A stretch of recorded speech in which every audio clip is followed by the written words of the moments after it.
बिस्मिल्लाहिर्रहमानिर्रहीम। इस online seminars की सीरीज़ में आपको खुशामदीद कहते हैं। इस सीरीज़ का एहतमाम किया है हैंस ज़ाइडल फाउंडेशन ने। उनके हमारे दोस्त लाल ज़मान मौजूद हैं, वो आपको खुशामदीद कहेंगे, लेकिन मैं भी बतौर मॉडरेटर बहुत शुक्रिया अदा करूँगा डॉक्टर आयशा गौस पाशा साहिबा का, मेंबर कौमी असम्बली ऑफ पाकिस्तान, लेकिन उनका तारुफ तवील है, एकेडेमिया से ताल्लुक़, फिर पंजाब में वज़ीर ख़जाना के तौर पे, और मुझे अगर याद पड़ता है तो किसी भी सूबे में पहली वज़ीर ख़जाना उन्होंने बड़ा मुनफरिद किरदार अदा किया। वफाकियत के बहसों में भी उनका बहुत हिस्सा है, ख़ुसूसन नेशनल फाइनेंस कमीशन अवार्ड के हवाले से। तो बहुत शुक्रिया डॉक्टर आयशा गौस पाशा साहिबा हमें ज्वाइन करने का। हमारे दूसरे मेहमान हैं डॉक्टर सैयद जाफ़र अहमद साहब। आप आजकल डायरेक्टर हैं Pakistan institute for history and social research, और उससे पहले बहुत अरसा कराची यूनिवर्सिटी में काम किया। डीन है सोशल साइंसेस के सुहेल यूनिवर्सिटी में। लेकिन डॉक्टर साहब फेडरलिज्म के ना सिर्फ तालिब इल्म बल्कि उस्ताद। तालिब इल्म मैंने इसलिए कहा कि शायद अव्वलीन पीएचडी डॉक्टर साहब की है, और फेडरलिज्म इन पाकिस्तान उनकी किताब मौजूद है। हमारे तीसरे मेहमान हैं जामी चांडियो साहब, जो कि सिविल सोसाइटी एक्टिविस्ट हैं, लेकिन फेडरलिज्म से उनका रिश्ता भी बहुत अरसे से है। उन्होंने ना सिर्फ इस मौजू पे इंटरनेशनल फेलोशिप की, उनकी है, और उनका नज़र मौजूद है। और मैं चाहूँगा कि गुफ्तगू को आगे बढ़ाने से पहले लाल ज़मान हैंस ज़ाइडल फाउंडेशन के बिहाफ पे मुअज़्ज़ज़ पैनलिस्ट को और जो हमें सुन रहे हैं या देख रहे हैं उन दोस्तों को खुश आमदीद। Thank you, Zafarullah Khan sir. Assalamu alaikum and good afternoon. I'm greeting on behalf of Ansar Foundation in Pakistan. Today, seminar is a part of a series of online seminars on democratic devolution in Pakistan. Today, seminar topic 18th Amendment in the Constitution of Pakistan is a significant breakthrough in the constitutional history of Pakistan. It provides greater dynamism to the system in the form of democratic devolution, and we believe that decentralized government serve the people much better. I hope that it will be an insightful experience for all, and I'm grateful to the panelists for being here today. Thank you. शुक्रिया लाल ज़मान। और जैसा कि बताया कि ये एक सिलसिला है मुख्तलिफ जामियात के तालिब इल्मों के साथ हैंस ज़ाइडल फाउंडेशन का model council of common interest, जो कि बहुत इनोवेटिव प्रोजेक्ट है।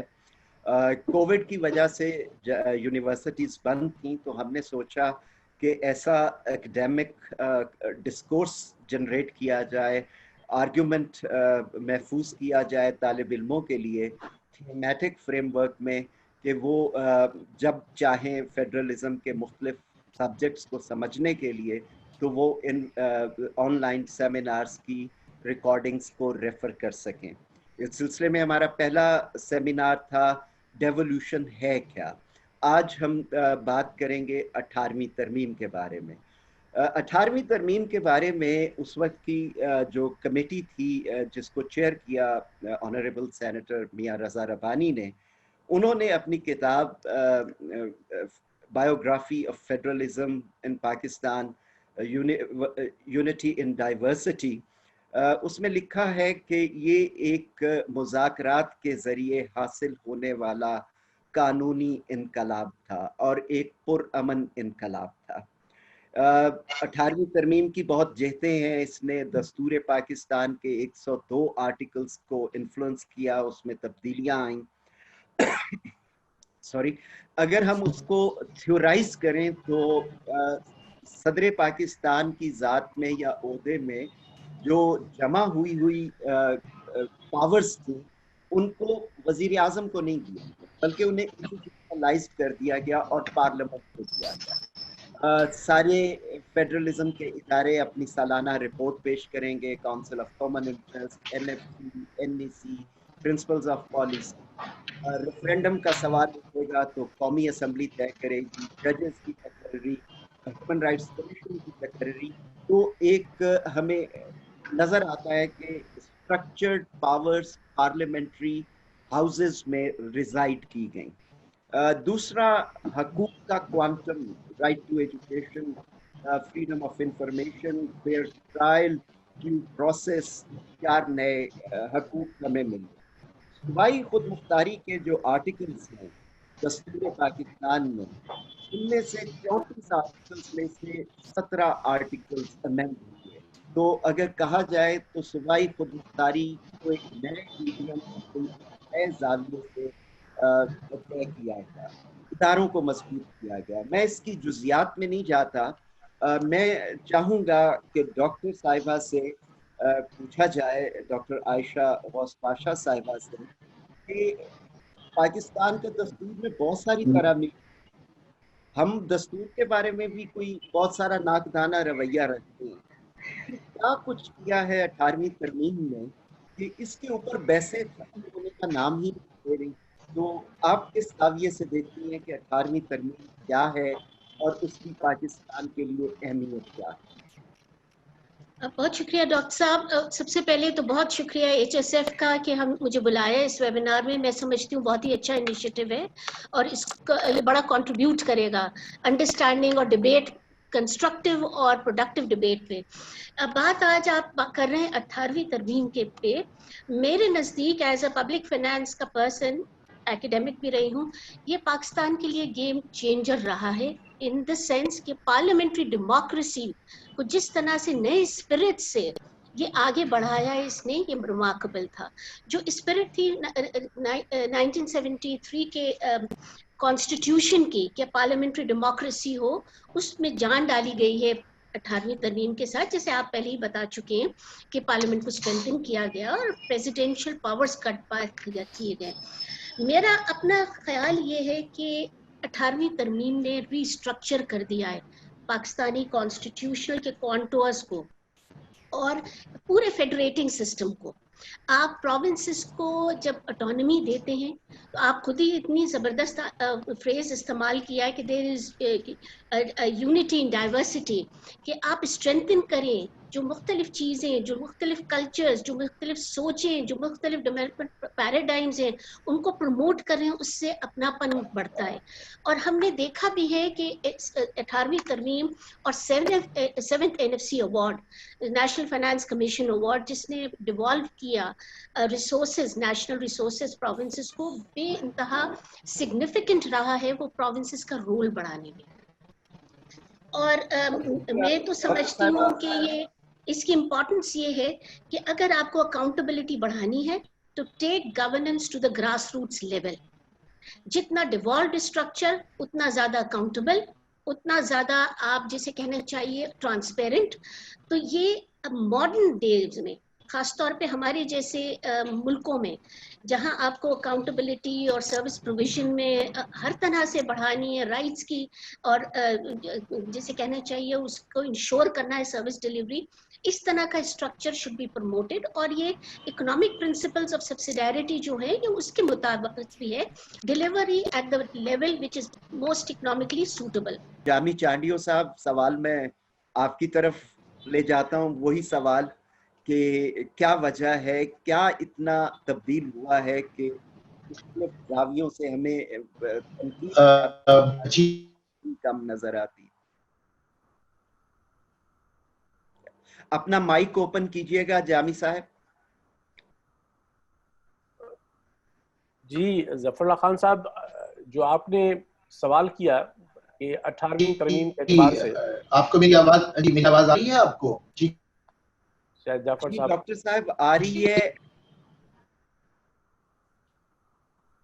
मैं बात करूं? जी जी जी आप बात लीजिए, फिर मैं डॉक्टर साहब की तरफ दोबारा जाऊंगा। जी जी जफर साहब, मैं समझता हूं कि 18th कॉन्स्टिट्यूशनल अमेंडमेंट पर ये जो डिस्कोर्स है क्रिटिकल, उसकी सबसे पहली बात तो 3 उसके बड़े बुनियादी पहलू हैं।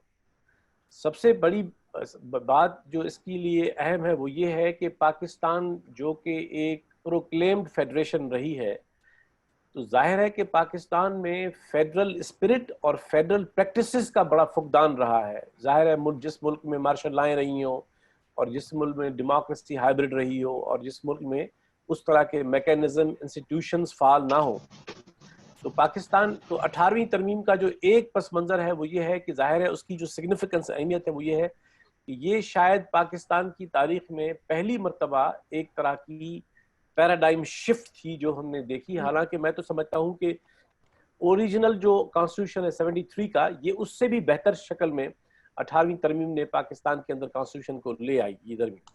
تو ایک تو پس منظر وہ پاکستان کی تاریخ کا ہے کہ ایک ملک فیڈریشن ہے, ایک ملک کی بنیاد فیڈریشن ہے, اور اس ملک میں وفاقی نظام کے تقاضوں کو پورا کرنے کی تاریخ بڑی تاریخ ہے. دوسرا جو آپ نے جسے خود کہا, ڈاکٹر عائشہ صاحبہ نے بھی کہا کہ 18ویں ترمیم نے 5-6 موٹے بڑے کام کیے ہیں. ویسے تو جزویات میں اس نے بہت کیے, لیکن وہ جو 102 آرٹیکلز امینڈ ہوئے, تو اس سارے کے اندر اگر میں بہت بریفلی کیٹیگرائز کروں تو وہ 4-5 جو بنیادی ایریاز ہیں وہ بڑے سگنیفیکنٹ ہیں. مثال کے طور پہ پاکستان کا دستور کہتا ہے کہ پاکستان میں ایک وفاقی پارلیمانی نظام ہے, لیکن حقیقت یہ ہے کہ ضیاء الحق کے زمانے میں, اس کے بعد پرویز مشرف کے زمانے میں 8ویں اور 17ویں ترمیم نے عملاً پاکستان کے وفاقی نظام کو ایسا, اس کو میں صدارتی بھی نہیں کہہ سکتا, کیونکہ صدارتی نظام میں بھی صدر جو ہے وہ اداروں کے سامنے جواب دہ ہوتا ہے. اس طرح کی آربیٹریشن کی اس میں گنجائش بہت کم ہوتی ہے. لیکن پاکستان میں جو ضیاء الحق اور پرویز مشرف کی ترامیم کی وجہ سے جو صورتحال بنی وہ یہ تھا کہ یہ کوئی کوازی پریزیڈنشل اور کوازی فیڈرل بھی نہیں تھا پارلیمنٹری, یہ ایک بالکل ڈسکریشنری پاورز فرد واحد کو صدر پاکستان کو دے دی گئی, جو ڈیموکریٹک بھی نہیں تھی, وفاقی بھی نہیں تھی. تو 18ویں ترمیم نے کم از کم یہ کیا کہ صدر کو ایک سیریمونیل پوزیشن پہ رکھا, اور جو اختیارات وہاں مرکوز کر دیے گئے تھے غلط طور پر, ان کو پھر دوبارہ ایک فرد واحد کو دینے کی بجائے اس کو پارلیمنٹ کو دے دیا گیا. تو میں سمجھتا ہوں یہ ایک بہت خوش آئند بات ہے. دوسری تبدیلی بڑی ایک یہ تھی کہ آپ کو پتہ ہے کہ پاکستان میں بائی کیمرل لیجسلیچر کا آغاز تو 73 سے ہوا, لیکن سینٹ آف پاکستان جس کا نام ہی اپر ہاؤس ہے پارلیمنٹ کا, تو اس اپر ہاؤس کے پاس مانیٹری پاورز اس طرح سے نہیں تھے, اور بہت سے معاملوں میں سینٹ کی شمولیت پاکستان کے پالیسی میکنگ میں اور مختلف دیگر معاملات میں نہیں تھی. تو گو کہ 18ویں ترمیم میں اب بھی گنجائش, اس کے باوجود بھی گنجائش ہے سینٹ کو امپاور کرنے کی. ظفر صاحب شکریہ بہت بہت. پہلے جو گفتگو ہو رہی تھی اور آپ نے ڈاکٹر صاحبہ سے اس کی سگنیفیکنس کا پوچھا, اور ڈاکٹر صاحبہ نے بتایا کہ ایک اکانومسٹ کی حیثیت سے ان کا کیا خیال ہے, اور انہوں نے فرمایا کہ گیم چینجر ثابت ہوئی. میں ہسٹری کے ایک طالب علم کی حیثیت سے سمجھتا ہوں کہ 18ویں ترمیم نے ہمیں ایک ایسے دور میں پہنچا دیا ہے جو ماضی کے جو ہماری فیڈرلزم کے ادوار ہیں اس سے بہت مختلف دور ہے.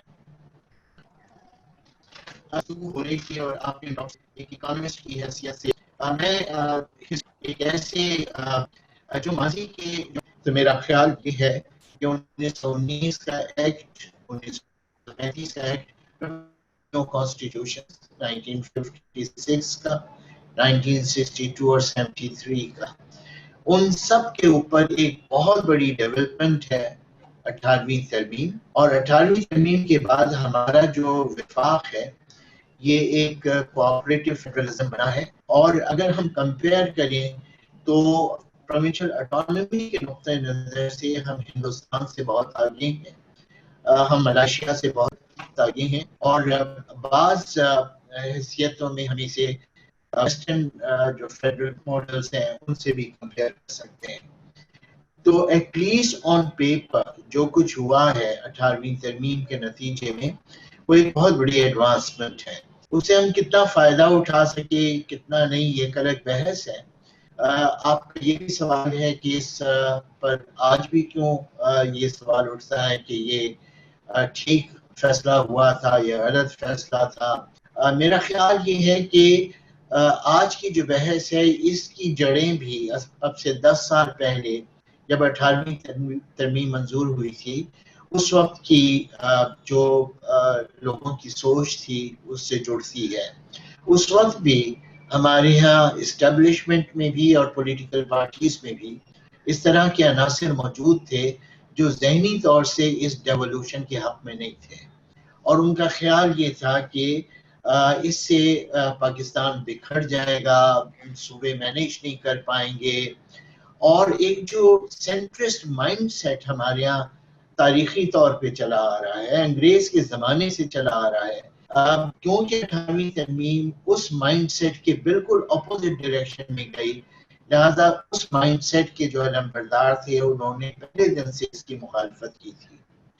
اور آپ کو یاد ہوگا آپ اس سیمینار میں بھی موجود تھے جس میں اکراس دا ٹیبل ہم سب لوگ بیٹھے ہوئے تھے, اور اس وقت کے وزیر تعلیم سردار آصف صاحب جو ہیں انہوں نے یہ کہا تھا کہ 18ویں ترمیم کے بعد قومی وحدت کو بڑا نقصان پہنچے گا, سارے صوبے اپنا اپنا تعلیمی نظام بنائیں گے. اور وہاں پہ ہم لوگوں نے ان سے یہ گزارش کی تھی کہ آپ وزیر تعلیم ہیں, آپ جس پارٹی سے بلونگ کرتے ہیں وہ سب پیپلز پارٹی میں تھے, تو ہم نے کہا کہ یہ اس کمیٹی کے اندر ڈسکس ہوا جس کو چیئر آپ کی پارٹی کے نظر ربانی صاحب کر رہے تھے. اس وقت آپ نے اس کی مخالفت نہیں کی, پھر یہ کیبنٹ میں گئی ہوگی یہ ترمیم, وہاں آپ نے اس کی مخالفت نہیں کی, پھر یہ قومی اسمبلی میں گئی, سینٹ میں گئی, وہاں آپ نے اس کی مخالفت نہیں کی, اور آج جب یہ پاس ہو چکی ہے تو آپ اس کی مخالفت کر رہے ہیں.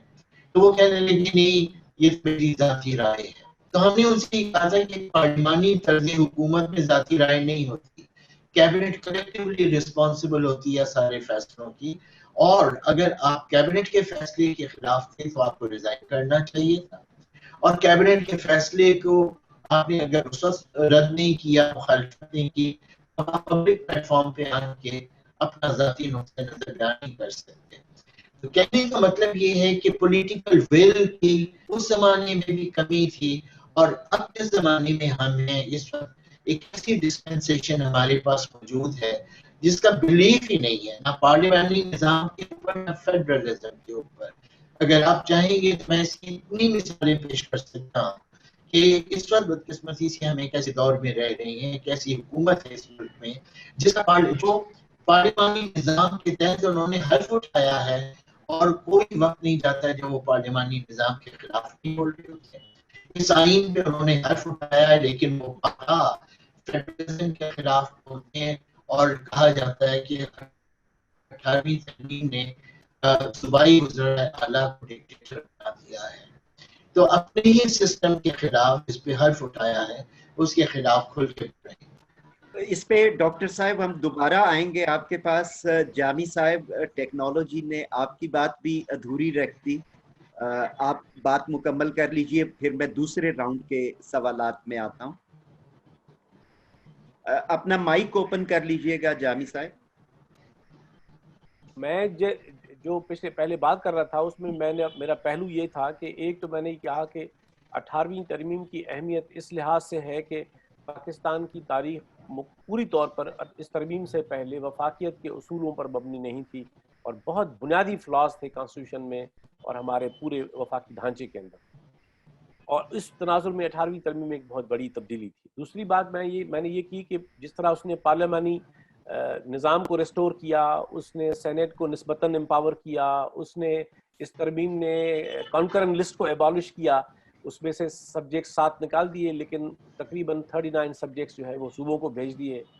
اور اسی طرح کاؤنسل آف کامن انٹرسٹ جو کہ 73 کے دستور میں ایک کانفلکٹ ریزولوشن یا کانفلکٹ پریونشن میکینزم کے طور پہ موجود تو تھا لیکن فعال نہیں تھا, اس کا اسٹرکچر بھی اتنا نہیں تھا, انکلوسیو یا متوازن نہیں تھا, لیکن 18ویں ترمیم نے اس کو ایک لحاظ سے نہ صرف متوازن کیا, ہم نے کہا کہ یہ اس کو فعال کیا. اسی طرح قدرتی وسائل کا جو سبجیکٹ ہے, جو شعبہ ہے, وہ قدرتی وسائل میں آپ کو پتا ہے کہ اس ترمیم سے پہلے 88.5% رائلٹی جو ہے جاتی تھی مرکز کو, اور صرف 11.5% رائلٹی جاتی تھی صوبوں کو. لیکن 18ویں ترمیم نے نہ صرف اس سبجیکٹ کو صوبائی بنا دیا بلکہ قدرتی وسائل کی رائلٹی میں 50% شیئر کو مختص کیا.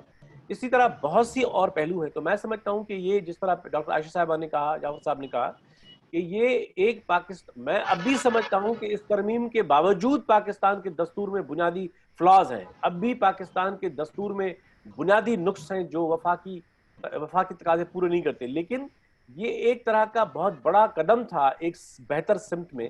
لیکن جو اصل بڑا سوال ہے ظفر صاحب، جس پہ میں بات کروں گا مختصراً، وہ یہ ہے جو جعفر صاحب کہہ رہے تھے کہ اصل بات یہ ہے کہ 10 سال گزرنے کو آئے ہیں اور ابھی تک اس ترمیم پر نہ تو ہم پراپر عمل کر سکے ہیں اور نہ اس کو ہضم کر سکے ہیں، نہ قبول کر سکے ہیں، اور ایک ڈینائل کا سنڈروم ہے جو ہمیں آئے دن نظر آتا ہے فیڈرل گورنمنٹ کے لیول پر بھی اور ہر سطح پر. تو میں سمجھتا ہوں، اور اس میں پروونسز بھی شامل ہیں یقیناً، تو میں یہ لوکل گورنمنٹ سسٹم کو خاطر میں نہ لانا، اس کو نافذ نہ کرنا، تو اس میں صوبے بھی جواب دہ ہیں. تو میں یہ سمجھتا ہوں کہ جو پرابلم ہے وہ یہ ہے کہ 10 سال گزرنے کو آئے ہیں ابھی تک. جامی صاحب، ہم اس وے فارورڈ میں آگے آئیں گے آپ کے پاس دوبارہ. ڈاکٹر عائشہ غوث پاشا صاحبہ، ترمیم کے ناقدین کہتے ہیں کہ جی اسلام آباد میں تو بہت کیپیسٹی ہے اور صوبوں میں کیپیسٹی نہیں ہے یہ ساری ذمہ داریاں سنبھالنے کی. آپ نے وزیر خزانہ کا طور پہ کام کیا صوبہ پنجاب میں، تو آپ ذرا اس پہ روشنی ڈالیے گا کہ یہ کیپیسٹی کا سوال واقعی موجود ہے یا یہ ایک وہم کی صورت میں پھیلایا جاتا ہے؟ جی شکریہ، یہ ذرا امپورٹنٹ سوال ہے، اور میں سمجھتی ہوں ان سم ویز یہ جسٹ ہے جو آرگیومنٹ پیش کیا جا رہا ہے اگینسٹ 18th امینڈمنٹ. جو لوگ ناقدین ہیں جو نہیں چاہتے یہ امپلیمنٹ ہو، وہ یہی آرگیومنٹ پرنسپلی یوز کرتے ہیں. ایک یہ، اور یہ کہ ایک فیڈرل گورنمنٹ کے پاس اب تو کچھ بچا ہی نہیں فائنینشیل ریسورسز، اب وہ اپنا گھر بار، اپنا حکومت، اپنا ذمہ داریاں کس طرح چلائے. یہ دونوں چیزیں بہت امپورٹنٹ ہیں. دیکھیے میری گزارش آپ سے یہ ہے، اگر پروونشل گورنمنٹس نے کچھ رسپانسبلٹیز فلفل کرنی ہے اور بیسٹ وہی لیول ہے وہ فلفل کرنے کا، اور آپ یہ سمجھتے ہیں کہ ان کے پاس کیپیسٹی نہیں ہے، تو اس کا جواب قطعی یہ نہیں ہونا چاہیے کہ آپ ان سے وہ لے لیں، آپ ان کی کیپیسٹی بلڈ کر لیں. گزارش یہ ہے کہ جب 18ویں ترمیم ہو گئی اور آپ نے ڈویژنز کو کم کر دیا 32 تک، تو ظاہر فیڈرل بیوروکریسی جو اچھی تھی اب وہاں پہ اتنی ضرورت نہیں ہوئی. آپ کیوں نہیں ڈیوالو کرتے ان کو پروونشل لیول پہ؟ کیوں اپنا بیسٹ HR نہیں بھیجتے؟ اگر آپ کو جینوئنلی یہی کنسرن ہے تو آپ HR اپنا best bureaucrats, best technical support آپ پروونسز کو ڈیوالو کریں اور ان سے کہیں کہ وہ ڈیلیور کریں. اگر آپ جینوئنلی سمجھتے ہیں کہ یہ کنسرن ہے. میرا خیال یہ ہے کہ کیپیسٹی نہ ہونا ایک ایکسکیوز ہے، کیونکہ اس کو بلڈ اپ کرنے کے بہت اچھے طریقے نکل سکتے ہیں. اس کو نہ آگے بڑھانے کا بہانہ ہے یہ. اب دوسری سوال کا جواب یہ کہ 18th امینڈمنٹ کے بعد اب پروونسز کو اتنے فائنانسز ہم نے ڈیوالو کر دیے اور دے دیے کہ فیڈرل گورنمنٹ کا اب ڈیفیسٹ اتنا زیادہ بڑھ گیا. بارہا میں نے یہ سنا ہے کہ 7th NFC ایوارڈ کے بعد 18ویں ترمیم کے بعد فیڈرل گورنمنٹ کیسے چلے، وہاں تو بس پیسے ہی کچھ نہیں ہے اور ڈیفیسٹ ہی ہوئے چلے جا رہا ہے، اور آپریشنز ہی رن کرنے کے لیے آپ کو بورو کرنا پڑ رہا ہے اور ڈیٹ لینا پڑ رہا ہے.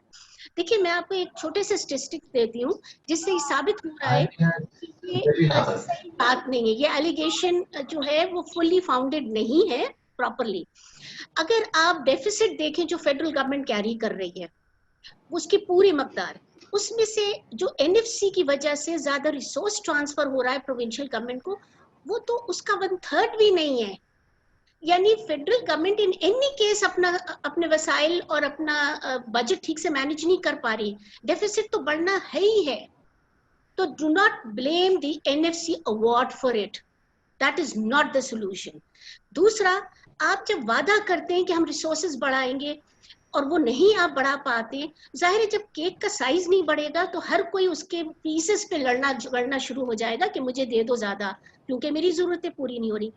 پرابلم یہ ہے کہ آپ وسائل ٹھیک سے ٹھیک بڑھا نہیں رہے ہیں اکانومی میں، اور سیکنڈری باتوں میں پڑ گیا سارا آپ کا فوکس کہ اس کو ڈیوائڈ کیسے کریں گے. Division would not be a problem اگر وسائل ہی کافی ٹھیک سے بڑھ رہے ہوں گے، آپ کی پرائیورٹیز ہی ٹھیک نہیں رکھ پا رہے ہیں آپ. تو یہ بہت امپورٹنٹ ہے. اور نہ امپورٹنٹ ہونے کا ایک اور چیز جو ہے، کچھ پولیٹیکل اکانومی کی کوسچنز بھی ہیں، اس میں کھل کے آج ذرا کھل کے بات کر رہے ہیں کیونکہ ہم اسٹوڈنٹ سے ایڈریس کر رہے ہیں, ان کے لیے تھوڑا سا یہ بات ہونی چاہیے. دیکھیں اس کو نہ سکسیسفل بنانے میں پولیٹیکل اکانومی کے بڑی بڑی انویسٹڈ انٹرسٹ ہیں. بیوروکریسی بھی ہے. کیوں فیڈرل بیوروکریسی اس لیے انٹرسٹڈ نہیں تھی, کون اپنے ہاتھ سے پاور جانے دیتا ہے. انہیں تو اسلام آباد میں اطمینان سے بیٹھ کے رول کرنا تھا, نیچے چھوٹے چھوٹے صوبوں میں جا کے نہیں کوئی بھی انٹرسٹڈ ہوتا. اسی لیے پروونشل گورنمنٹ سے لوکل گورنمنٹ تک بھی پاور ڈیوالو ٹھیک سے نہیں ہو پایا. سچی بات تو یہی ہے کہ پاور رکھنا ہے ہر کسی نے اپنے پاس. ایک دوسرا, پروونشل بیوروکریسی کیوں نہیں آگے بڑھی کہ بھائی آپ نے ہمیں پاور دیا ہے پوری طرح دے. ایک اسٹیٹس کو کی پروونشل گورنمنٹس جو ہیں یا بیوروکریسی انہرنٹلی اسٹیٹس کو پسند کرتی ہیں. کوئی اپنے لیے زیادہ کام نہیں چاہتا, کوئی بزنس الگ طریقے سے کرنا نہیں چاہتا. تو وہ بھی یہ کہہ رہے ہیں کیوں ہم اپنے سر پہ مزید علت لے لیں, let it be someone else's headache as they say. پھر ہم پالیٹیشنز کو بھی اس سے دور نہیں رکھ سکتے. انہیں بھی تو منسٹریز بنانی ہے نا فیڈرل گورنمنٹ پہ, منسٹرز بننے ہیں, پارلیمنٹری سیکرٹریز بننے ہیں. ان کا بھی شاید اتنا انٹرسٹ نہیں رہا کہ آپ اتنے سال گزرنے کے باوجود, جیسے بات چاندیو صاحب نے کہی کہ اتنے سال گزر گئے ہیں 18ویں ترمیم, اب تک کیوں پینڈنگ ایشوز جو 2010 میں تھے وہی ابھی تک آؤٹ اسٹینڈنگ ہے. ڈاکٹر صاحب ہم دوبارہ آپ کے پاس آئیں گے پینڈنگ ایشوز کو کیسے ریزالو کریں. ڈاکٹر سید جعفر صاحب کے پاس جاتے ہیں. ڈاکٹر صاحب ویسے تو ہمارا ضلع بھی فیڈرل سول سروس کے لوگ چلاتے ہیں, ڈی ایم جی, پولیس, یہ فیکٹ ہے. تو کیا بیوروکریسی کی ڈیولوشن اور لوکل ضلع اور فیڈرل صوبائی بیوروکریسی کی امپاورمنٹ کے بغیر ہم چلا سکتے ہیں اپنا 18th امینڈمنٹ کی اسپرٹ؟ اور دوسرا اسی سے جڑا ہوا سوال ہے کہ جب ہم صوبوں کی بات کرتے ہیں تو بیسیکلی دستور کی منشا ہے ریزیڈیول پارٹس, وہ صوبوں میں رکھی گئی ہیں. وفاقی ممالک میں کینیڈا ہے, انڈیا ہے, وہاں ریزیڈیول پار وفاق کے پاس. تو جب ہم نے ریزیڈیول پارٹس صوبوں کے لیے رکھی ہیں اپنے دستور میں, تو ہم اس کو اس انداز میں پھلنے پھولنے کا موقع کیوں نہیں دیتے؟ دیکھیں ریزیڈول پاورز کا جو آپ ذکر کر رہے ہیں, ہمارا تو پورا اب فیڈرلزم اس کے گرد گھوم رہا ہے. اس لیے کہ 73 کے کانسٹیٹیوشن میں جب آپ کے پاس دو لسٹیں تھیں, فیڈرل لسٹ تھی اور کنکرنٹ لسٹ تھی, تب ریزیڈول پاورز جو ہیں وہ بہت لیمیٹڈ تھی. لیکن جب کنکرنٹ لسٹ ایبالش ہو گئی 18ویں ترمیم کے نتیجے میں, تو اب تو ریزیڈول پاورز کا جو ایمبٹ ہے بہت وسیع ہو چکا ہے. اور میں سمجھتا ہوں کہ اگر ان پر صحیح معنوں میں عمل درآمد ہو تو یہ اس کے جو فائدے ہیں وہ لوگوں تک پہنچنا شروع ہو جائیں گے. جو پہلا پارٹ ہے آپ کے سوال کا, میں یہ سمجھتا ہوں کہ ڈاکٹر صاحبہ نے صحیح کہا کہ فیڈرل بیوروکریسی اور پروونشل بیوروکریسی جو ہیں ان کے اپنے اپنے ریسپیکٹیو ویسٹڈ انٹرسٹ تھے, اور یہ دونوں جو ہیں ایونچولی جا کے اسٹیٹس کو کے حامی نظر آتے ہیں. ڈاکٹر صاحب ہم دوبارہ آپ کی طرف آئیں گے. جامی صاحب آپ سے بھی یہی سوال کہ کیپیسٹی کی بات ہوتی ہے. میں نے 5 سال جب اس ڈیولوشن کے ہوئے تو نیوز لائن میں ایک آرٹیکل لکھا, ریلکٹنٹ فیڈریشن لیتھارجک پروونسز. آج 10 سال بعد بھی کہانی کچھ ایسی لگتی ہے. تو کیا وجہ ہے کہ اس گرہ کو کیسے کھولا جائے؟ ظفر صاحب میں سمجھتا ہوں کہ جو ڈاکٹر عائشہ صاحبہ نے بالکل درست کہا کہ یہ جو کیپیسٹی کا ایشو ہے, ایک تو میں نہیں سمجھتا کہ یہ صرف پروونشل ہے. کیپیسٹی پاکستان کے مجموعی ریاستی ڈھانچے یا پاکستان کے حکومتی نظام کا ایشو ہے. کیونکہ ایسا تو نہیں ہے کہ اگر صوبوں میں کیپیسٹی لیک کرتی ہے تو وفاقی جو حکومت ہے وہ اس نے کوئی بہتر پرفارم کیا آج تک. تو سوال یہ ہے کہ پہلی بات تو بالکل ڈاکٹر صاحبہ نے درست کہا کہ ہمیں دلچسپی اس کیپیسٹی کو بڑھانے میں ہے, درست کرنے میں ہے, یا اس کو بہانہ بنا کے 18ویں ترمیم کو ڈینائی کرنے میں ہے. تو ان 10 سالوں میں تو نظر یہ آتا ہے کہ ہمیں وہ بطور بہانے کے ایک ڈینائل کے لیے ایک ریشنیل چاہیے جس کو استعمال کرتے ہیں. دوسری بات یہ کہ دیکھیں جو کیپیسٹی ہے وہ تو پریکٹس سے آتی ہے نا. ظاہر ہے کیپیسٹی ایک آرگینک صلاحیت ہے جو ظاہر ہے کہ جب آپ عمل کریں گے, اختیارات کو حاصل کریں گے, आप प्रैक्टिस में आएंगे तो आपकी सलाहियत बढ़ेगी। तो मैं इसमें ये कहना चाहूँगा कि सबसे पहली बात तो ये कहना कि सूबे नालायक हैं और वफाकी इदारे बड़े फाल हैं, तो पाकिस्तान का जो भी हाल हुआ है अब तक वो तो वफाकी गवर्नमेंट्स ने किया है, क्योंकि पाकिस्तान की तारीख में अख्तियार तो वही रहे हैं। दूसरी बात कि सूबों में भी प्रॉब्लम है सलाहियत का, वफाकी हुकूमत के अंदर भी प्रॉब्लम सलाहियत का है, और वो सलाहियत कहीं से इम्पोर्ट नहीं होती, वो सलाहियत आपके इदारों के फाल होने से आती है। वो सलाहियत आपकी बात को यहाँ अगर रोकूं और ये सिर्फ कहूं कि सलाहियत का जो सवाल है उसे वफाकी सूबाई बहसों में उलझाने की बजाय 18वीं तरमीम को, एक तो है दस्तूरी तरामीम जो आर्टिकल्स बदले, इसमें कुछ रिकमेंडेशंस थी, और एक रिकमेंडेशन ऐसी थी कि अब इस नए सॉफ्टवेयर को ऑपरेट करने के लिए हमें नई तरह की ब्यूरोक्रेसी चाहिए, और वो सलाहियत का कैपिटल बनाने की तरफ हम बदकिस्मती से एक कदम भी नहीं जा पाए। तो इसी से एक जुड़ा हुआ सवाल है कि सूबे लोकल गवर्नमेंट को पावर क्यों नहीं देते, जबकि 18वीं तरमीम ने तो ये पावर दी थी कि सूबे अपने ज़रूरियात के मुताबिक पॉलिटिकल, फिजिकल, एडमिनिस्ट्रेटिव डेवोल्यूशन करें। देखिए जफर साहब, मैं तो बिल्कुल इस बात पे मुसलसल लिखता रहा हूँ और मेरा ये ओपिनियन है और ये रियलिटी भी है कि जहाँ एक तरफ वफाकी ब्यूरोक्रेसी और वफाकी गवर्नमेंट के यहाँ डिनायल का मामला है, वहाँ सूबाई जो हमारी हुकूमतें हैं वहाँ भी इस किस्म की नफ्सियात, इस किस्म के, मैं आपको सिर्फ चंद मिसालें दूँ। NFC अवार्ड का तो मामला अब ठीक है, लेकिन प्रोविंशियल फाइनेंशियल अवार्ड अब तक किसी 10 सालों में किसी गवर्नमेंट ने दिया है? कि जो डिस्पैरिटीज, जो माशी पसमानदगियाँ, जो आबादी के मामला, जोग्राफिया के मामला, जो भी पैरामीटर्स हैं, वो तमाम जब आप इंटर प्रोविंशियल मामलात में तनाजुर में ले आते हैं, तो इसका मतलब कि इंट्रा प्रोविंशियल मामलात में भी आप देखते हैं कि गुर्बत के मामला, तरक्की के मामला, तरक्की के स्केल के मामला, आबादी के मामला, जोग्राफिया के मामला, इसी तरह जिस तरह प्रोविंशियल NFC अवार्ड अब तक नहीं आया, आपने दुरुस्त कहा, और मैं समझता हूं कि ये भी एक बड़ा बोन ऑफ कंटेंशन है इंट्रा प्रोविंशियल मामलात में कि 10 साल होने को आए हैं, किसी भी सूबे में एक एफिशिएंट और फाल लोकल गवर्नमेंट सिस्टम मौजूद नहीं है, जबकि आर्टिकल 140A के तहत वो ऑब्लिगेटरी भी है। अब वो आपके पास इसके सिवा और कोई चारा नहीं कि आपको ये निज़ाम, और सबसे बड़ी बात पॉइंट वेल टेकन। मैं टाइम को भी, अगरचे टेक्नोलॉजी हम कुछ 2-4 मिनट आगे जाएंगे।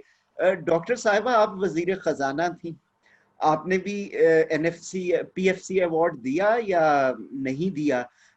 एक तबके की राय ये भी है कि जिस तरह आर्टिकल 160 NFC के बारे में है, इसी तरह का एक पूरा आर्टिकल PFC के बारे में भी कॉन्स्टिट्यूशनली बाइंडिंग होना चाहिए। बिल्कुल, एब्सोल्युटली, मैं समझती हूँ ये बिल्कुल ठीक कह रहे हैं आप।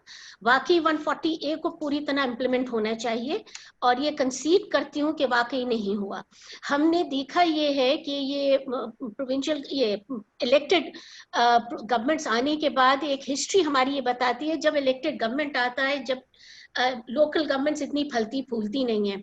जब आपके पास एक डिक्टेटरशिप होती है फेडरल लेवल पे, तो बिल्कुल लोकल गवर्नमेंट्स खूब फूलती फलती हैं, उनको एक सेंस ऑफ इन्वॉल्वमेंट चाहिए होता है, जो एक डिक्टेटर गवर्नमेंट और मिलिट्री रिजीम्स जो हैं वो लोकल गवर्नमेंट इदारे स्ट्रेंथन करके हासिल कर लेती हैं। अच्छा, अब रही बात ये कि हमारे अपने जमाने में हमने प्रोविंशियल फाइनेंस कमीशन अवार्ड किया, असल में सिंध ने भी किया और पंजाब ने भी किया, और इन दो गवर्नमेंट्स का और अच्छे अवार्ड्स थे, जिसमें ये इस बात का ख्याल रखा गया था कि जो डिप्राइव्ड, कम से कम जो हमने दिया पिछले मेरे टेन्योर में, कि जो एजुकेशन और हेल्थ मेजर रिस्पॉन्सिबिलिटीज हैं प्रोविंशियल गवर्नमेंट की, कि इनमें जो बैकवर्ड प्रोविंसेस हैं उनको जरूर शेयर ज्यादा जाए, और उसको बाकायदा क्राइटेरिया फॉर्मूला बना के एक पूरी प्रॉपर कमीशन बना के एक अवार्ड दिया गया। अब ये बात दूसरी है कि अब वो सिस्टमैटिकली इम्प्लीमेंट हुआ लेटर ऑन, और अभी तक हो रहा है नहीं हो रहा, तो उस पर सवालिया निशान जरूर है कि हम उसको फेथफुली इम्प्लीमेंट नहीं कर रहे, बट अवार्ड हुए। सिंध ने भी दिया PFC अवार्ड, पंजाब ने भी 12 PFC अवार्ड्स किए। जो अब हमें करना ये है, अगर ये प्रोविंशियल गवर्नमेंट्स जेन्युइन हो जाएं कि हमें डिवॉल्व करना है, तो वो PFC अवार्ड फिर faithfully in letter and spirit implement भी करेंगे। अभी NFC अवार्ड में भी करते क्या है, वो ये कहते हैं कि थोड़ा थोड़ा रोक लेते हैं क्योंकि उनको अपने बैलेंसेस ठीक करने होते हैं। पता चला अगले साल आपको NFC अवार्ड के बाकी पैसे जा रहे। ये सिंध गवर्नमेंट बार बार शिकायत करती रहती है, पंजाब में हमने भी बारहा की कि आप रोक लेते हैं हमारे NFC till the next year just to show a better cash balance at your front. ये फेडरल गवर्नमेंट से हमारी शिकायत होती है। तो यही प्रोविंशियल गवर्नमेंट्स का भी सिलसिला है। देखिए सही डिवोल्यूशन के लिए हमें आगे बढ़ना पड़ेगा और ये सच्ची बात है, में कोई हर्ज नहीं। मैं एक और सवाल की तरफ बढ़ता हूँ। जामी चांडियो साहब, आमतौर पे कहा जाता है कि जी, और जो ग्रैंड नैरेटिव में तनकीद है कि जी बंद कमरे में बैठ के बना ली, इस पे तो कोई बहस नहीं हुई। मैंने एक छोटी सी तहकीक करने की कोशिश की तो पाकिस्तान की जो ट्रेजेक्ट्री है वो ये है कि पॉलिटिकल कंसेंसस पब्लिक स्फेयर में होता है। जब हम दस्तूर बना रहे थे 73 का तो कॉन्स्टिट्यूशनल अकॉर्ड हुआ, 45 पॉइंट्स हैं उसके, और कमेटी ने सिर्फ 25 दिन काम किया और 35-36 दिन उस पर बहस हुई और हमें दस्तूर मिल गया। 18वीं तरमीम की कमेटी ने ज्यादा अरसा काम किया, 77 मीटिंग्स की और इसमें भी 26 लोग थे और इसका भी कंसेंसस पब्लिक स्फेयर में चार्टर ऑफ डेमोक्रेसी की सूरत में हुआ और पार्लियामेंट में भी इसमें दोनों ऐवानों में बहस हुई, तरामीम नहीं आई। तो आप इस तनकीद को कैसे देखते हैं कि सियासी अमल और उसकी काविशों या उसकी कामयाबियों को जो अंडरमाइन करने का एक कल्चर हमारे माशरे में पाया जाता है, उसको कैसे रोका जाए? जामी चांडियो साहब। जफर साहब, आपने बिल्कुल ये बात दुरुस्त कही कि 18वीं तरमीम के जो पूरा प्रोसेस था उसका हम भी, आप और भी हिस्सा थे एक लिहाज से डिस्कोर्स में। तो उस डिस्कोर्स में तो इसमें कोई शक नहीं कि बहुत बड़े पैमाने पर पार्टिसिपेशन थी पॉलिटिकल पार्टीज की और पार्लियामेंट की, और पब्लिक स्फेयर में भी ये डिस्कोर्स बहुत गया उस जमाने में।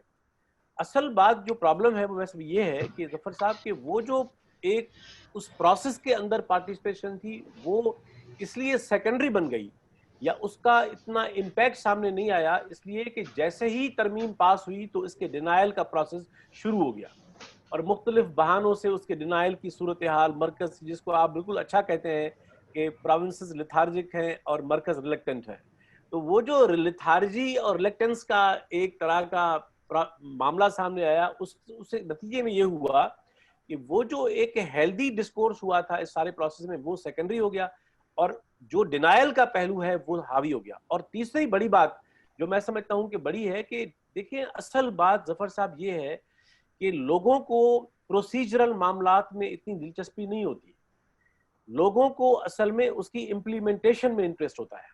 तो अब प्रॉब्लम ये है कि जब 18वीं तरमीम बहुत से एतबार से 10 साल गुजरने के बावजूद, यानी 30 जून 2011 को डेडलाइन थी इम्प्लीमेंटेशन की, और हम आज भी डिस्कस कर रहे हैं 2020 के। जामी साहब, मैं आपकी बात को यहीं रोकूंगा।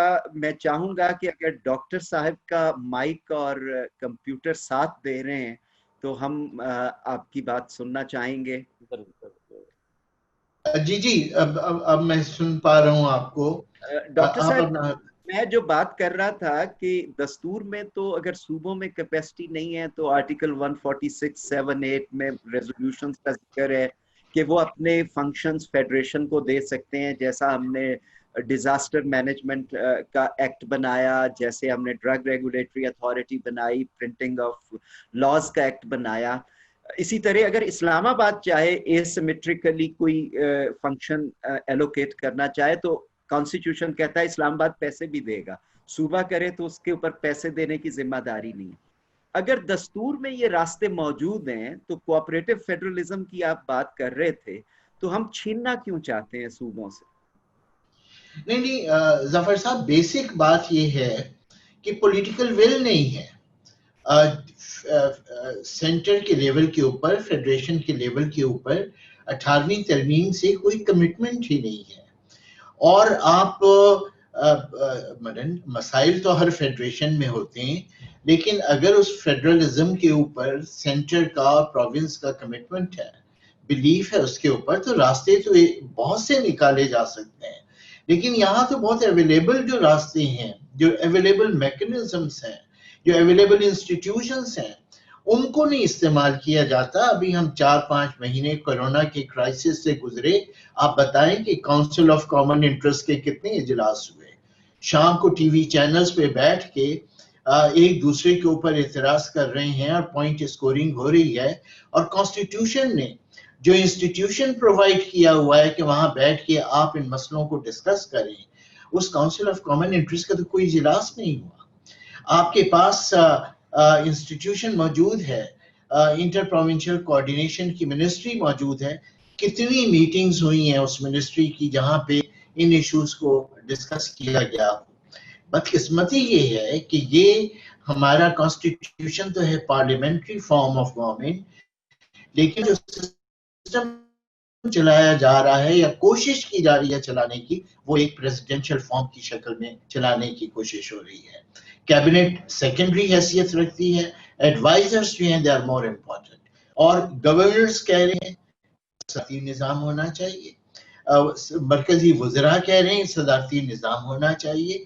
तो मेरा तो बेसिक असर्शन ये है कि बदकिस्मती ये है कि इतना बड़ा कॉन्स्टिट्यूशनल पैकेज है जो बना लिया, जो कि बरस से मुतालबात थे कि कंकरेंट लिस्ट को एबॉलिश किया जाए, सूबाई खुद मुख्तारी दी जाए, और जब ये कर लिया गया तो अब उसको इम्प्लीमेंट करने की कोई ख्वाहिश मौजूद नजर नहीं आती है। This is the main reason. बाकी तो रास्ते बहुत हैं। अब आप ये देखिए कि हम यहाँ तक कहते रहे हैं कि भाई अगर आप एक यूनिफॉर्म सिलेबस भी बनाना चाहते हैं तो ऊपर ना, एक बार फिर लगता है टेक्नोलॉजी ने धोखा किया, लेकिन डॉक्टर साहब हमारे साथ मौजूद रहिएगा। अब फाइनल राउंड की तरफ आते हैं। हमने बहुत बोर्ड के लोग पंजाब नहीं हैं, आप क्या पढ़ा रहे हैं, आप हमें सजेस्ट करें, आपको सजेस्ट करें। फेडरल सिस्टम्स के अंदर सॉल्यूशंस नीचे से अब पूरा सिस्टम जो चलाया जा रहा है, कहने को ये फेडरलिज्म है लेकिन इसे यूनिटरी सिस्टम के तौर पे चलाया जा रहा है, कहने को ये पार्लियामेंट्री सिस्टम है लेकिन इसे प्रेसिडेंशियल सिस्टम के तौर पे चलाया जा रहा है। There is a severe lack of commitment towards constitution. जी डॉक्टर साहब बहुत शुक्रिया। और अब फाइनल राउंड की तरफ आते हैं। हमने बहुत डाइसेक्शन की, जिस तरह इंस्टीट्यूशनल पावर्स, फाइनेंशियल पावर्स, बहुत सारा, और दोनों को जब कोऑपरेटिव फेडरलिज्म की बात करें तो ये नहीं हो सकता कि इस्लामाबाद मुतहर्रिक हो, सूबे लेथार्जिक हो, या सूबे मुतहर्रिक हो, इस्लामाबाद रिलक्टेंट हो। तो डॉक्टर साहिबा, इस तरमीम ने बहुत सारे हकूक भी दिए थे, हम उनको भी उस अंदाज में नहीं इम्प्लीमेंट कर पाए, जैसे कि right to education, right to information. तो वेरी ब्रीफली इस फाइनल राउंड में आपकी तजावीज़ क्या होंगी कि आगे का रास्ता क्या है, वे फॉरवर्ड क्या है? जी, ये बहुत इम्पोर्टेंट है। देखिए, हमारी ये यूनिटी इन डाइवर्सिटी और प्रोग्रेस के लिए ये थीम हमें होल्ड ऑन करना है, गिव अप नहीं करना है। वे फॉरवर्ड में मैं चाहती हूँ, लंबी बात नहीं करूंगी, 2-3 मेरे ख्याल से बहुत इम्पोर्टेंट चीजें हैं। एक तो सबसे पहले ये है कि it comes to the finances के जो शेयरिंग है उस पे 18वीं तरमीम का एक बहुत बड़ा जो केस जो फेडरल गवर्नमेंट कहती है प्रोविंशियल शेयर ज्यादा चले गए, वो रिवर्ट बैक, उसको कम आप नहीं कर सकते 18वीं तरमीम की वजह से। तो ये एक कंटेंशियस चीज है कि हमारे पास तो वसाइल नहीं है। देखिए डॉक्टर साहिबा, अगर मैं यहाँ पे आपको रोकूं कि वसाइल गए हैं तो फंक्शंस भी तो गए हैं ना, मगर हुआ नहीं ना ऐसे इफेक्टिवली। देखिए, आप फेडरल गवर्नमेंट को चाहिए ये था कि जो फेडरल लेजिस्लेटिव लिस्ट के फंक्शंस थे उस पे फोकस करती, इधर उधर बिखरने की जरूरत नहीं थी। आपको क्या जरूरत है कि आप 42 डिविजन्स रखें जब सारा काम तो प्रोविंशियल गवर्नमेंट कर रही है, मेजर काम। आपके तो फंक्शंस की जो फेडरल लेजिस्लेटिव लिस्ट है आप उस पर ध्यान दें, बड़े बड़े काम करें, छोटी छोटी चीजों में से निकलें, प्रोविंसेस को करने दें, लेकिन हम ऐसा कर नहीं पाए। देखिए, जो 18वीं तरमीम और एनएफसी के बाद आप पहला बजट उठा के देखें, मैंने उसकी एनालिसिस की थी, मैं समझी थी मेजर सेविंग होगी फेडरल लेवल पे, क्योंकि डिवॉल्व हो गया सब्जेक्ट। वहां तो ऐसा कुछ भी नजर नहीं आया। जो डिविजन्स बंद हुए वो थोड़े अरसे में दोबारा खुल गए। अलग अलग नाम से, division of national harmony and so on so fourth. खैर ये लंबी बात हो जाएगी, आपने इम्प्लीमेंट ही नहीं किया। अगर आप कर देते तो बात अलग हो जाती। अब मेरा पॉइंट ये है, अब आपने फाइनेंसेस आपको ज्यादा करने हैं फेडरल लेवल पे, आप उसके लिए एनएफसी अवार्ड करें और आप ये इंश्योर करें कि जो लेजिस्लेटिव लिस्ट फेडरल की है वो आप उस पर जोर दें। बाकी आप प्रोविंसेस से कहें कि वो करें अपना काम। ये दोनों फ्रंट पे आपको काम करना है, रिसोर्सेज की एलोकेशन पे भी और उस पे भी। अब रिसोर्सेज की एलोकेशन एनएफसी अवार्ड हो जाना चाहिए था, ऑलरेडी 10 साल आगे हो रहा है, इसको अवार्ड को हो जाना चाहिए था 2015 में, अब आपने किया ही नहीं। It's now over due again. So do not do this. आपने इसको अच्छी तरह इम्प्लीमेंट करना है और अच्छा अवार्ड देना है ताकि ये चीज स्ट्रीमलाइन हो जाए और कंसंट्रेशन इस पे रखें। दूसरा, आप प्लीज फेडरल गवर्नमेंट को रिस्ट्रक्चर करने की सोचिए, let them concentrate on their functions, ये फैलने वाली बातें ना करें। तीसरी बात ये, फेडरल ब्यूरोक्रेसी कैपेसिटी की दोनों टेक अवेज बहुत अहम है कि फेडरल गवर्नमेंट बड़े बड़े काम करे, छोटे काम नीचे रहने दे, टाइम का कंस्ट्रेंट है। मैं चाहूंगा, एक बात और कहना चाहूंगी सिर्फ कि ये स्पिरिट ऑफ डिसेंट्रलाइजेशन को आगे बढ़ाने की भी बहुत जरूरत है। जहां मैं फेडरल गवर्नमेंट का केस प्लीड कर रही हूं कि वो ना करें, वैसे मैं प्रोविंसेस को भी कहूंगी आप ट्रू लोकल गवर्नमेंट्स की स्ट्रेंथनिंग भी करें। ये 3-4 चीजें, capacity strengthening, proper devolution of finances and functional allocation, and real devolution to grassroots level. These are the 3 way forwards. Exactly. Jami साहब मुख्तसरन। जफर साहब, मैं बिल्कुल ब्रीफली, जो जाफर साहब ने बात की मैं समझता हूँ कि बड़ी बुनियादी बात थी, वो ये है कि ये जो पाकिस्तान में 18वीं तरमीम के डिनायल का सिंड्रोम है, मैं समझता हूँ कि उसकी ओनरशिप के लिए, पॉलिटिकल वेल पैदा करने के लिए जरूरत है नए डिस्कोर्स की और एक असर्टिव अंदाज से बात करने की। एक बात तो ये। दूसरी बात, ये जो डॉक्टर साहिबा ने कहा, मैं सिर्फ मिसाल देना चाह रहा हूँ कि देखिए क्या 2009 में 7th NFC अवार्ड आया, उसमें जो रेशो मुख्तस हुआ सूबों का और मरकज का, उसमें उसको आईनी जमानत दी गई 18वीं तरमीम के अंदर कि अब आने वाली कोई भी हुकूमत सूबे का शेयर बढ़ा तो सकती है, कम नहीं कर सकती। उसका एक सबब ये है कि आपको याद होगा कि मलिक मेराज खालिद साहब के ज़माने में जो NFC अवार्ड को तब्दील किया गया, इस रेशो को, क्या जुल्म था कि एक 3 महीने के लिए आई हुई मखलूत हुकूमत जिसके पास कोई आईनी अख्तियार नहीं था, उसने सूबों का शेयर NFC अवार्ड में 80% से कम कर 33.5 कर दिया और मरकज का शेयर जो है उन्होंने एक दिन के अंदर बढ़ाकर 20% से जाके बना दिया 67.5%। जामी साहब, ये और हम अब इस मौजू पे अलहदा वेब ऑनलाइन मैं समझता हूं कि ओनरशिप और इम्प्लीमेंटेशन ट्रू स्पिरिट में इसके बगैर कोई चारा नहीं। यकीनन बातें बहुत हो सकती हैं और टाइम कंस्ट्रेंट है। मैं अपने पैनलिस्ट का शुक्रिया अदा करूंगा कि उन्होंने इस डिबेट को एनरिच किया और मैं समझता हूं कि इस किस्म की डिबेट्स का जारी रहना भी बहुत ज़रूरी है कि कॉन्स्टिट्यूशन सोशल कॉन्ट्रैक्ट है और ये हर हुकूमत अपना नहीं बना सकती, ये रियासत का होता है। अगर इस पे इतना बड़ा ग्रैंड पॉलिटिकल कंसेंसस हुआ है और इतनी चीज़ों को इस तरमीम ने इफ़ेक्ट किया है, ये पाकिस्तान को एक नई ज़िंदगी अता कर सकता है, वफाकी सूबाई मरासिम में, शहरियों की बेहतरी में, वसाइल की तकसीम में। तो मैं आखिर में शुक्रिया अदा करते हुए लाल जमान साहब की तरफ जाऊंगा कि वो हमारे मोअज़्ज़िज़ पैनलिस्ट का शुक्रिया अदा करें। लाल जमान, अपना माइक खोलिए। Thank you so much, Zafarullah Khan sir.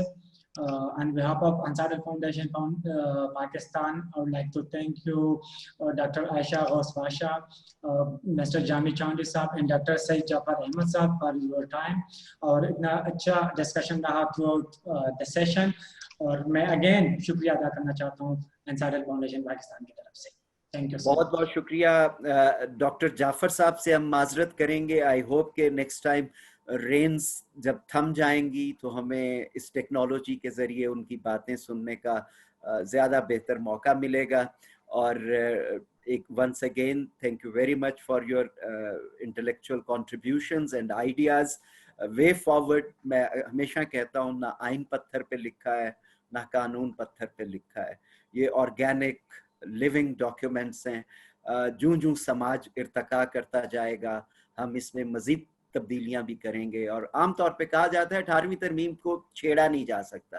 18ویں ترمیم کے 2-3 ڈیفیسٹس کو ایڈریس کرنے کے لیے ہم نے 19ویں ترمیم پاس کی, 20ویں ترمیم پاس کی, 22ویں ترمیم پاس کی. تو گویا یہ ایک مسلسل عمل ہے. لیکن جس چیز سے ہمیں اعتراض کرنا چاہیے کہ دستور میں کچھ اور لکھا ہو, سرزمین پہ کچھ اور ہو, تو پھر ہم ایک دستوری سماج نہیں بن سکتے.